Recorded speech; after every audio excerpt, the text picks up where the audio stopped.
crianças do sexto.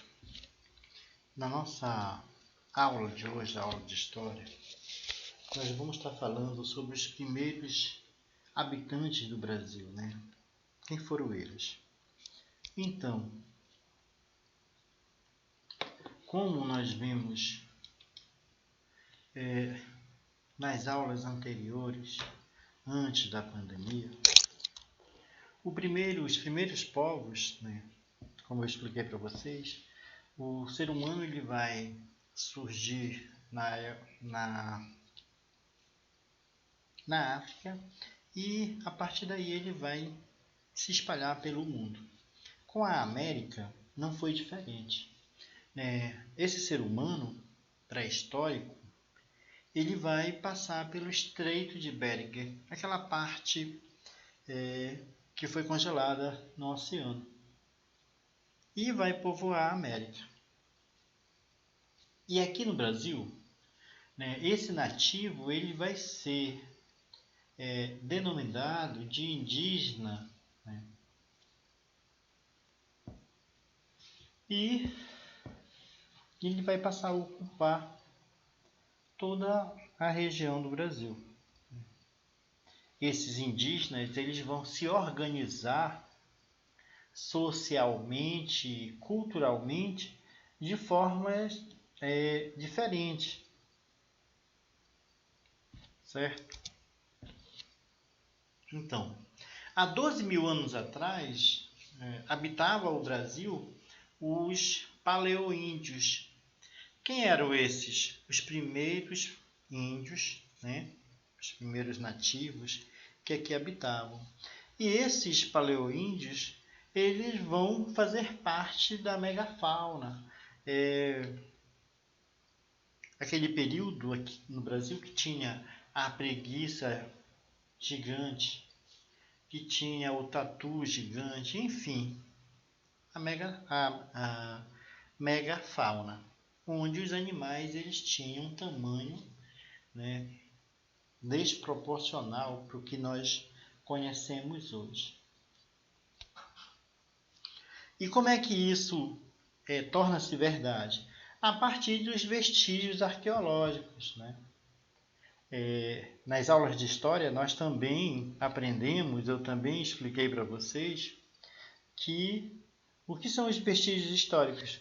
São ferramentas, são objetos, enfim, deixados por povos que habitaram, que viveram, né, determinadas regiões em determinados períodos do tempo. E aqui no Brasil não foi diferente. Então, no município, na região de Lagoa Santa, no estado de Minas Gerais, vão ser encontrados, né, esses fósseis humanos e de animais que datam o período da megafauna. Nesses fósseis, há esse crânio que está em evidência, que caracteriza que os paleoíndios eles habitavam o Brasil há 12 mil anos atrás, ok? E aí nós vamos também conhecer um pouquinho sobre os povos dos sambaquis, que foram os primeiros habitantes do Brasil e eles viviam no litoral, nas regiões litorâneas. E Sambaqui, também eu tive a oportunidade de explicar para vocês que houve aquele achado ali na praia da aldeia, na aldeia, né? E Sambaqui é o resto de conchas, um resto de fogueira, enfim, que ao longo dos anos vai se acumulando e o tempo encobre e com o decorrer dos anos alguém faz um achado e é um sambaqui. Os sambaquis eles datam cerca de 10 mil anos atrás. Pode ser pedra, pode ser ossos, ferramentas, armas, enfim. como eu falei para vocês, restos de fogueiras, que isso identifica, ou seja, melhor dizendo, perdão, caracteriza os sambaquis. Então, uma outra coisa que nós vamos conhecer dos primeiros habitantes e as suas características, os povos Tupi e Macroxé.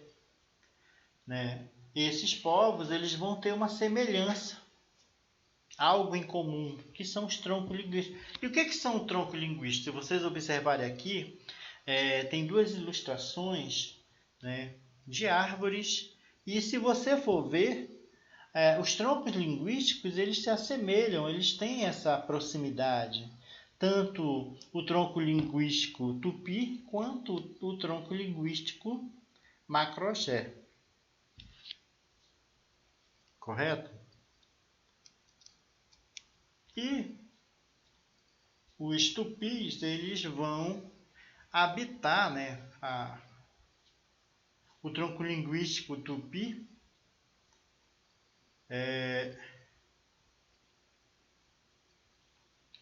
ele tem características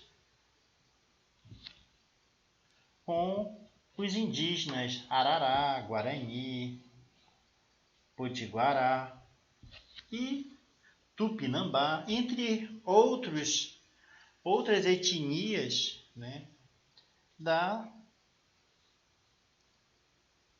da sociedade tupi. Então, por volta de 2000 anos atrás, vai surgir, o curso eles vão seguindo no curso dos grandes rios. Alguns desses povos eles vão migrar para a Amazônia, outros e para outras regiões do Brasil, ocupando principalmente o litoral. Observa aqui no mapa, o traçado em vermelho, e mostra a rota que seguiu, os indígenas brasileiros. Um outro, o Macroxé, os povos Macroxé, que os povos com tronco linguístico, viviam na região litorânea do Brasil.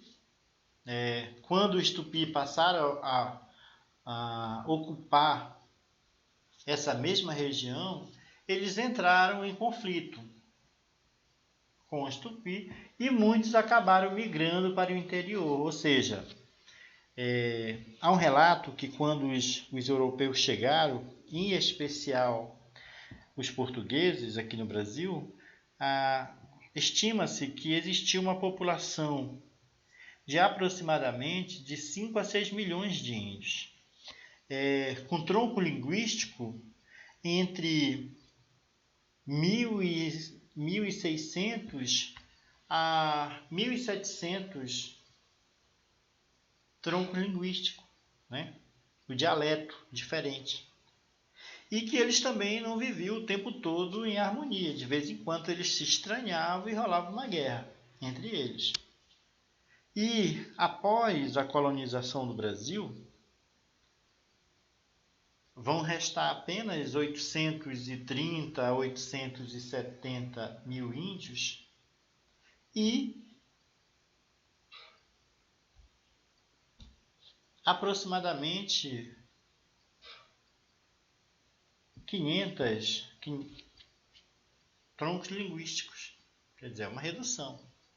Então, os troncos linguísticos, eles são a característica, dos povos indígenas. Por exemplo, os indígenas de Macroxé, eles vão viver em aldeias construídas próximo dos rios. Por quê? Porque eles vão praticar a agricultura, a pesca, a caça, e eles vão retirar da natureza tudo que for necessário para a sua sobrevivência. A partir de práticas, de subsistência. Eles vão tirar da natureza o necessário para eles sobreviverem. Outros povos que nos chamam a atenção são os povos da região amazônica. E com vestígios arqueológicos, os vestígios arqueológicos eles indicam que a região amazônica já era habitada por povos indígenas há milhares de anos atrás, né? Antes da chegada dos europeus. Isso é fato. Alguns pesquisadores, o que eu falei há pouco para vocês, eles estimam que havia cerca de 5 milhões, né, de pessoas organizadas em sociedades complexas. Entre as sociedades que se formavam na região amazônica estão os marajoaras e os povos marajoaras e os povos do Tapajós.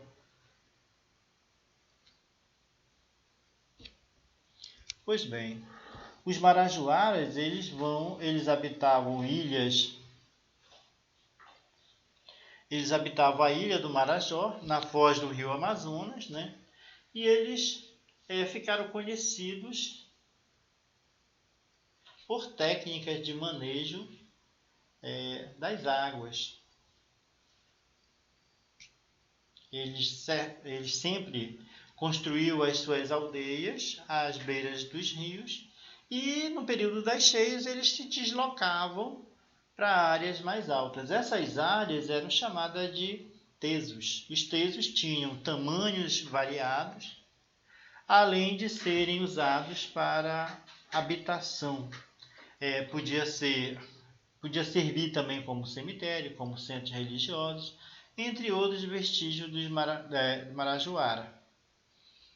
Estão principalmente os artefatos de cerâmica, como urnas funerárias, tigelas, vasos, enfeites corporais e estatuetas. Um outro povo bastante é o povo do Tapajós.